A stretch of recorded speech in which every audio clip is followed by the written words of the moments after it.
दुनिया की सबसे पुरानी यूनिवर्सिटी बिहार से है। दुनिया का सबसे पुराना हिंदू मंदिर बिहार से है। दुनिया का सबसे बड़ा ऊंचा लंबा स्तूप जो है वो बिहार से है। दुनिया का सबसे लंबा वाईफाई जोन बिहार से है। दुनिया की सबसे पुरानी हाईवे बिहार में है। भारत के 10 सबसे बड़े ब्रिज में से 4 बिहार में से है। बिहार वो प्रदेश है जो यूपी के बाद सबसे ज्यादा आईएएस अधिकारी देता है। दुनिया के 2 बड़े धर्म जैन और बुद्ध, इनके प्रमुख स्थान बिहार से है। जिसने दुनिया को 0 दिया या जो भारत का प्रथम राष्ट्रपति बना, उन दोनों का जन्म बिहार में हुआ। सिखों के 10वें और अंतिम गुरु गुरु गोविंद सिंह जी का जन्म भी बिहार से हुआ। यह बिहार की चर्चा इसलिए हो रही है क्योंकि कई ऐसे हैं जिन्हें लगता है कि बिहार पिछड़ेपन की पहचान है। बिहार को देश से निकाल दिया जाए तो देश विकसित कहलाएगा।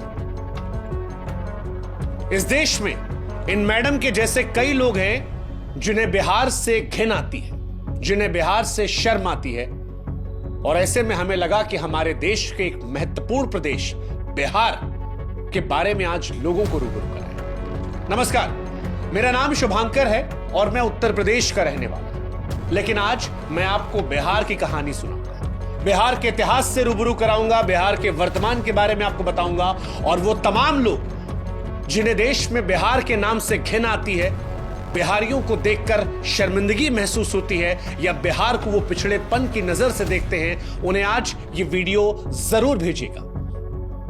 आज तक हमने कहा नहीं, लेकिन आज कहते हैं कि इस वीडियो को शेयर जरूर कीजिएगा हर उस व्यक्ति से जो बिहार को देखकर आंख नाक कान मुंह बनाता है।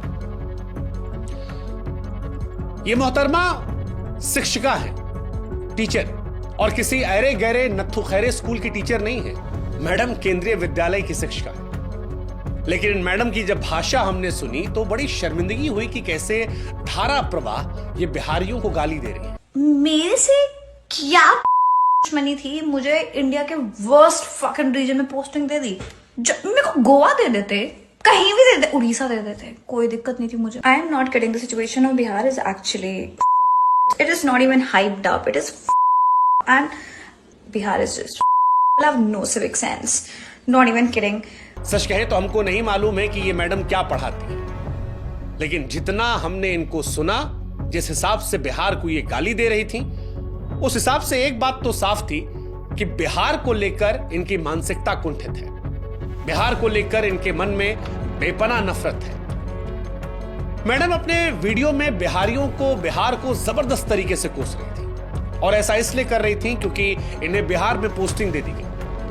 अब बिहार के बारे में मैडम की अज्ञानता कहें, पूर्वाग्रह कहें, दुराग्रह कहें, या फिर उटपटांग बोलकर सोशल मीडिया पर वायरल होने की निंजा टेक्निक, लेकिन जब मैडम ने वीडियो रिकॉर्ड करके लेक्चर दिया, सोशल मीडिया पर वीडियो पोस्ट किया, तो यह बात बिहारियों को और देश में बिहार से प्यार करने वालों को रास नहीं आई। इन मैडम के मन में बिहार को लेकर इतनी घृणा रही कि मैडम कहती है कि बिहार की वजह से देश विकसित नहीं बन पाया।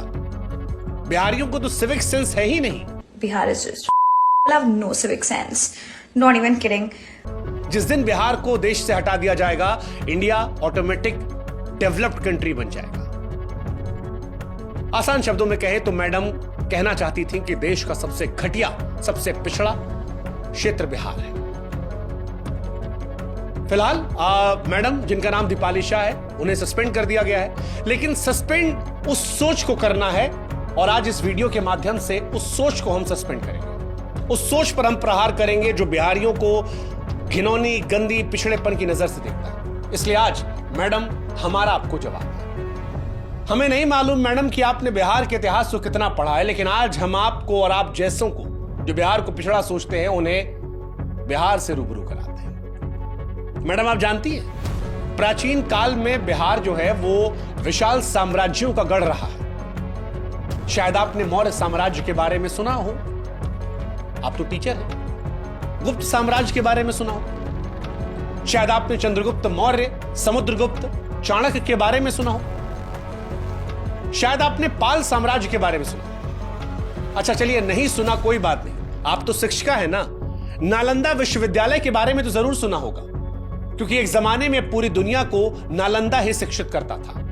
विक्रमशिला विश्वविद्यालय के बारे में तो सुना होगा।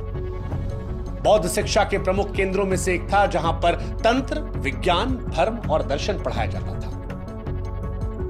आपने सम्राट अशोक के बारे में सुना? वो सम्राट जिन्हें सम्राटों का सम्राट कहा जाता था, चक्रवर्ती सम्राट अशोक, जिन्होंने अपने जीवन में एक भी युद्ध नहीं हारे, अपने शासन में 23 विश्वविद्यालयों का निर्माण करवाया। जब हथियार को त्यागा तो सत्य शांति का ऐसा पाठ पढ़ाया जिसकी मिसाल आज भी सारी दुनिया में दी जाती है। मैडम, आप सरकारी कर्मचारी हैं ना? अशोक की लाट तो आपने देखी ही होगी।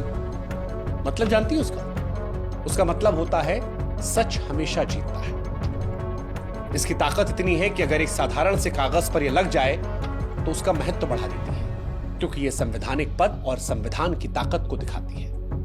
आपको भी मैडम जो ज्वाइनिंग लेटर मिला होगा ना, उस पर यह लाट जरूर लगी होगी, लेकिन आप कहती हैं कि बिहार बेकार है। अशोक के स्तंभ के बारे में सुना है मैडम आपने?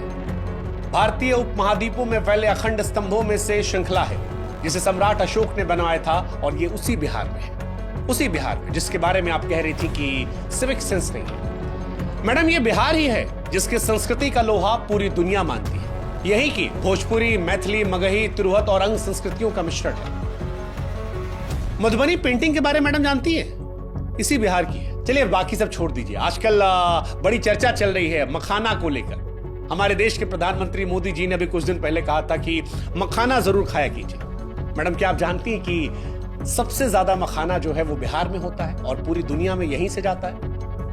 चले मखाना ना सही, लीची तो खाई होगी ना, बड़ी मीठी होती है। थोड़ी सी जबान भी आपकी होती तो शायद बढ़िया होता, लेकिन लीची भी इसी बिहार से सबसे ज्यादा होती है।